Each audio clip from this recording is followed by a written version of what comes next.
श्री हरिवंश महाराज जी, आपके चरणों में कोटि कोटि प्रणाम। हे गुरुदेव, कुछ दिन पूर्व मेरे शरीर के एक पुत्र ने आत्महत्या कर लिया था। आपके सत्संग एवं कृपा के प्रभाव से घटना मुझ पर तो बहुत अधिक हाविक नहीं हो पाई, परंतु घर की परिस्थितियां, विशेषकर शरीर की पत्नी और अन्य पुत्र अधिक विचलित हैं। हे गुरुदेव, मैंने आपसे सुना है कि शरणागत के जीवन में जो कुछ भी अच्छा बुरा होता है, परिणाम उसका मंगल ही होता है, परंतु अल्पमति होने के कारण ये भय होता है कि कहीं मैं भटक ना जाऊं। महाराज जी, आपसे करवत प्रार्थना है जिससे श्री जी के चरणों में, मेरे गुरु चरणों में अगाध भक्ति हो, ऐसी आज्ञा करें। देखो, जीव कर्म विवश होकर के आता है और कर्म विवश होकर के ही जाता है। हम लोग उसे अपने संबंध में देखने के कारण प्रियता लगा लेते हैं। मेरा पुत्र है, मैं इसके बिना कैसे जी सकता था, यदि भगवान की शरण में था तो भगवान ने इसकी रक्षा क्यों नहीं की। हम भगवान की शरण में तो कर्म बंधन भी मिटा सकते थे। ऐसा एक बार भागवत, श्रीमद् भागवत में चित्रकेतु नाम के राजा थे, बहुत सी रानियां थी और उनके कोई संतान नहीं थी और बड़े धर्म से चलते थे। जब धर्मात्मा पुरुष किसी संकट में होता है तो उसे महात्मा का सानिध्य प्रदान किया जाता है। ये सृष्टि का क्रम है। जब किसी वास्तविक धर्म में चलने वाला होगा तो उसको किसी न किसी महात्मा का सानिध्य प्रदान कर दिया जाता है। तो देवर्षि नारद जी और अंगिरा जी पधारे तो चित्रकेतु उदास चित्त बैठे हुए थे। तो कहा कि आप ऐसे उदास कैसे? जो धर्म का ज्ञान रखता है, धर्म से चलता है, उसके चेहरे पर उदासी ठीक नहीं होती।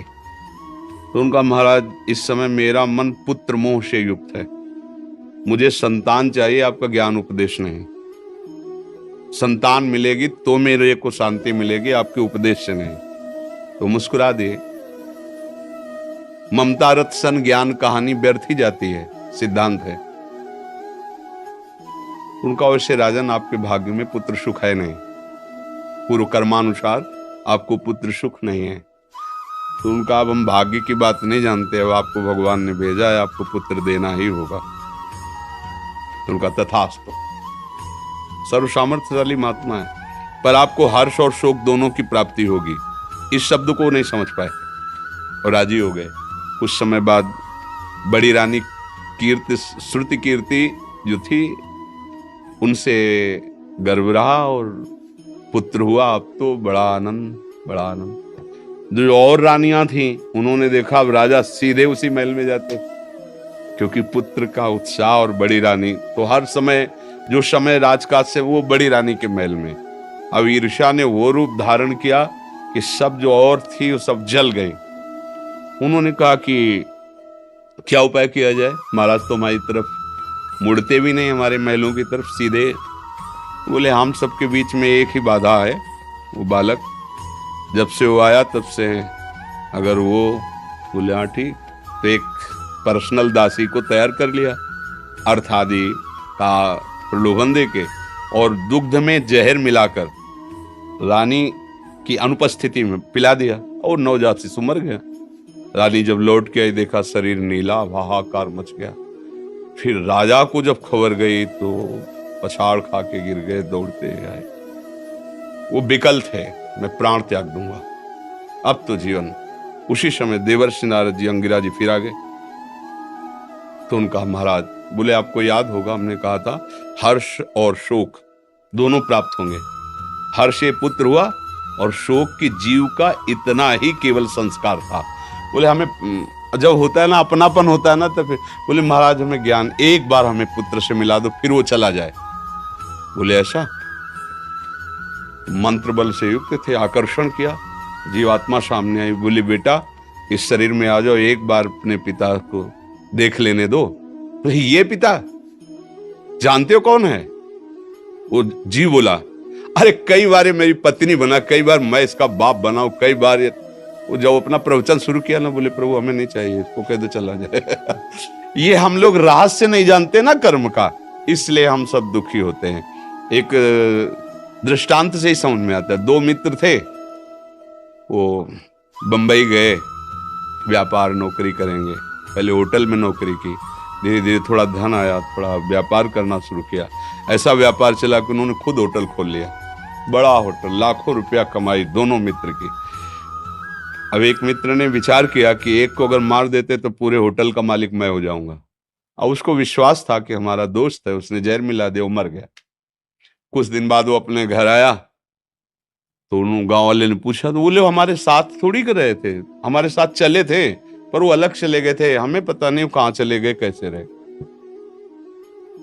अब तो होटल में खूब पैसा आ रहा, जमीन खरीदी, मकान बनाया, सुंदर ब्याह किया। कुछ समय बाद लड़का पैदा हुआ, उसको अब इतना ऐश्वर्य, खूब पढ़ाना लिखाना, अमेरिका भेजा पढ़ाने के लिए। अब वहां बीमारी शुरू उसको हुई, अब यहां से पैसा शुरू, अमेरिका जाना, बीमारी इतनी बढ़ती चली गई, होटल बिक गया, मकान बिक गया, निजी जमीन जो खरीदी थी वो तो बिकी गई, निजी जमीन बिक गई, आभूषण बिक गए। स्थिति ये हो गई कि खाने को नहीं रह गए, अमेरिका से बुलाया, गोद में रख के रो रहे थे कि अब प्राण के सिवा हमारे पास कुछ नहीं बचा। तो उनका पिताजी, मैं आपसे बात करना चाहता हूँ, माता जी सबको अलग कर दीजिए। अलग किए तो बोले पहचाना, भगवत स्मृति से उसको पहचाना, मैं तुम्हारा वही दोस्त हूं जिसे कोई नहीं जानता, और जहर दिया था, हमारी ही संपत्ति हिस्से से बड़े थे ना, आज मैं तुम्हें सर्वनाश करके जा रहा हूं, मेरा वियोग और संपत्ति का वियोग तुम किसी काम की नहीं पधार गए। कर्म अवश्यमेव भोक्तव्यम कृतम कर्म। अभी हम आप तिलक लगाए बैठे हैं, लेकिन कल हमने जो किया है, जो फसल बोई है, वो तो काटना पड़ेगा ना। तो हमें धैर्यपूर्वक रहना चाहिए। उस जीव का इतने समय तक और ऐसी ही गति होनी थी, और मुझे उसे दुख भोगना था। वो राधा राधा राधा, आगे बढ़ो, ये भगवत मार्ग है, आगे बढ़ो, उसकी चिंता मत करो। जितने समय, ये सरकारी खेल है, जिस ऑफिस में, जिस बंगला में, जिस गाड़ी में जितने मिनट के लिए आदेश है, उसके बाद तुम उसका, तुम्हारी वो गाड़ी नहीं, तुम्हारा बंगला नहीं। जैसे सरकारी आदमी को ले दिया जाता, ये बंगला, ये गाड़ी, व्यवस्था सरकारी आदमी है, तो वो चाहे जितना आप उसकी बड़ाई करो कि वाह साहब आपका बंगला तो बहुत जोर का, बंगला जोर का नहीं है, किसी भी समय हमें फोन आ सकता है कि इस समय तुम्हारा ट्रांसफर वहां कर दिया गया है। हमारा बंगला, गाड़ी, बस ये जो गाड़ी मिली है ना, ये जो बंगला मिला है ना, ये सरकारी बंगला है। काम करो और इसके बाद इससे निकलना ही पड़ेगा। जिस समय फोन आएगा ना, भागना ही पड़ेगा। ढेर मिट्टी का हर आदमी है, बाद मरने के होता यही है, या सलीमों में तुरकत दबेगी या चिताओं में जलना पड़ेगा। जिंदगी एक किराए का घर है, एक न एक दिन बदलना पड़ेगा। इसी को केवल सुधारना है कि अब हमारा आखिरी जन्म हो। इस दुख में, इस प्रपंच में, नाटक से मैं ऊब गया हूं, अब मैं नहीं इसमें जन्मना चाहता। ऐसी जगह जाना चाहता हूं जहां दुख न हो, भगवान के नित्य धाम में, भगवान की दिव्य लीला में सम्मिलित हूं। ये ऐसे ही है, बहुत बहुत कड़ुआ संसार है, जिसे प्राणों से भी तुम प्यार करोगे वही तुम्हारे प्राण हर लेगा समय आने पर। बूढ़े माता पिता को थप्पड़ों से मारते हुए हमने देखा है। बूढ़े माता पिता को वो मार रहा है, जवान लड़का जिसके लिए वो रो रहा था, जीवन अर्पित किया, सब कुछ, पत्नी को प्राणों से अधिक भी वही प्राण हरण करने वाले, अपने पति को भगवान मानकर प्राणों से भी अधिक प्यार कर वही उसके साथ। ये संसार का आप दृश्य देख रहे हैं ना। फिर चुपचाप अपने मार्ग में चलो, राधा राधा राधा।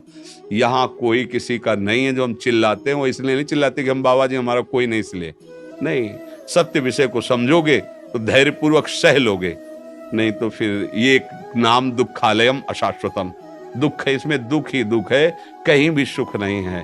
थोड़ा सा अगर सुख दिखाई देता है तो उससे बड़ा, थोड़ा प्रकाश मिला तो अंधेरा आके इतना छा जाता है कि प्रकाश का भी भाव हट जाता है। जैसे आप कह रहे हो ना, कहीं भक्ति डगमगा न जाए, कहीं हमारा अविश्वास न, नहीं, अविश्वास की कोई गुंजाइश नहीं। कसाई वाड़े में भले सानी चारा घास खवाया जा रहा है, वो उसके पुष्ट होने के लिए नहीं। समय आएगा गड़ासा चलेगा। ये काल का कसाई वाड़ा है, संपूर्ण मृत्यु लोक। कोई भी इस गड़ासे से बचेगा नहीं। निमित्त कुछ भी बने, बोले दिल फेल हो गया, एक्सीडेंट हो गया, अरे जरा सा बुखार आया, वो ये कुछ भी बने निमित्त, यही उसके गड़ासे हैं। वो काल मृत्यु का निश्चित, सब सब चराचर जगत सब मरेगा। फिर क्या को चिंता कर रहे हो? मरना एक बार है ही है। जिसका जो समय, कोई गर्भ में चला जाता है, कोई गर्भ के बाहर, कोई बाल्यावस्था में, कोई जवान अवस्था में, कोई वृद्धावस्था में, जाना तो है। क्या करके जा रहे हो, बस ये बात खास है।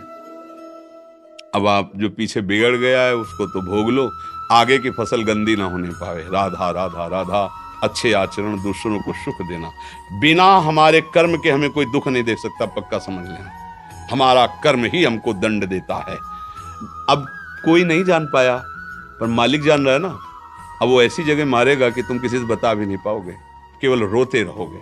सही आचरण करो तो आपको यहां भी सुख और वहां भी सुख। ऐसे थोड़ी संत जन और सब शास्त्र कहते हैं, सच्चे आचरण। देखो भगवान पुत्र थे राम जी, शब्द वेदी बाण के ज्ञाता थे महाराज दशरथ चक्रवर्ती सम्राट। शब्द पे बाण संधान कर देना, किसी भी दिशा में वो मरेगा। अगर शब्द आया बाण संधान हुआ तो उसे शब्द वेदी बाण कर, वो कहीं भी वो मरेगा। श्रवण कुमार अपने माता पिता को तीर्थ यात्रा कराने, जब सरयू में स्नान कर रहे थे, स्नान के बाद माता पिता को जल ले जाने, तो घड़े से डुब डुब ऐसे आवाज, उनको लगा मृग पानी पी रहा है, शब्द वेदी बाण मार दे। देखना चाहिए ना, ऐसे केवल अंजात से कैसे मार दिया। अब उनको ज्ञान था शब्द वेदी बाण, जियो मार तो श्रवण कुमार की छाती पे लगा जा। अब नजदीक शिकार करने के बाद उसके समीप जाया, अरे उनको लगा अरे गजब हो गया, ये क्या हो गया। साधु वेश में श्रवण को हाथ जोड़ा कि हमें पता नहीं था। उन्होंने कहा मुझे मरने का दुख नहीं है, मुझे दुख है कि मेरे माता पिता वयोवृद्ध हैं, अब इनकी सेवा कौन करेगा। ये प्यासे थे, पानी आप पिला देंगे। दशरथ जी पानी लेके चले, कदम नहीं बढ़ रहे, इतने बड़े महापुरुष के कदम नहीं बढ़ रहे, चक्रवर्ती सम्राट महावीर हैं। उन्होंने कहा बेटा इतना विलंब क्यों हो गया। अब वो वयोवृद्ध थे, आंखों से दिख, इतना विलंब क्यों हो गया। और फिर नहीं बोल पा रहे। बोलो ना बेटा, आज तक तुमने हमारी आज्ञा उल्लंघन नहीं की, बोलो। तो उनका मैं आपका बेटा नहीं हूं, मैं अयोध्या नरेश चक्रवर्ती सम्राट दशरथ हूं, हमसे गलती हो गई, हमने शब्द वेदी बाण संधान किया, जाना मृग, लेकिन आपके पुत्र का बस तो